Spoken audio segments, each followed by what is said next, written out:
I'm reading a poem titled Gramophone from my collected poems, and it's part of a longer sequence called Artifacts.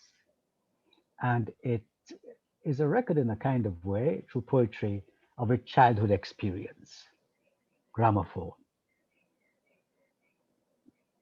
One rare afternoon, full of hibiscus and sunshine, the jalousies of the covered veranda opened to the quiet life of 12 Trinity Church Road. Grace Evelyn, grandmother, the other mammy, left her kitchen bench from which she ruled with fierce Choiseul Chabin frown, from biting the ears of us unruly children.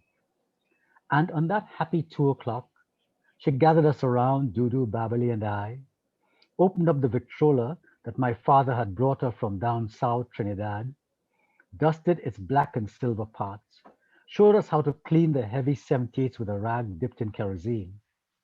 And as we pinched each other with excitement, she wound up the gramophone with a grin, took a shiny record from those on her lap, carefully grooved on the heavy silver head, and then, in that gracious hour that has grown with my life, his master's voice dipped and wobbled, and then the nasal singer.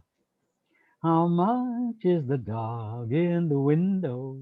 Off, off!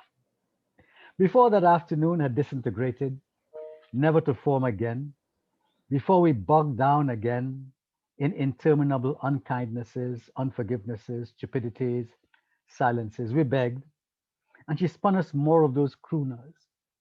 Oh, my papa, my Bonnie lies over the ocean, Amapola, sweet hour of prayer, my darling Clementine.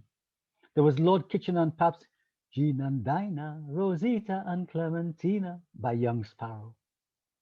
Now, memory blurs as I reach for more of those white 78s on her lap I know I heard, that have left an echoing, nameless tremor on my soul's childhood, still somehow humming in me. I seem to have had a number of those single epiphanies, once taken shape, once dissolved, gone forever.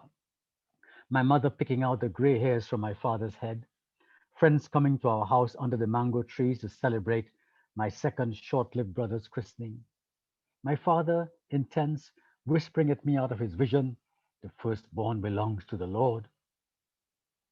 But in truth, that afternoon with Grace Evelyn, everyone busy, the house left to us and her, dips like a golden hologram, not easy to hold in all its wobbling dimensions.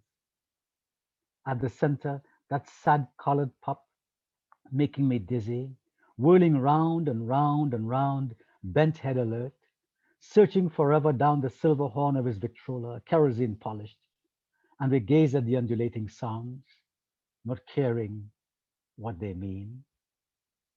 Gramophone.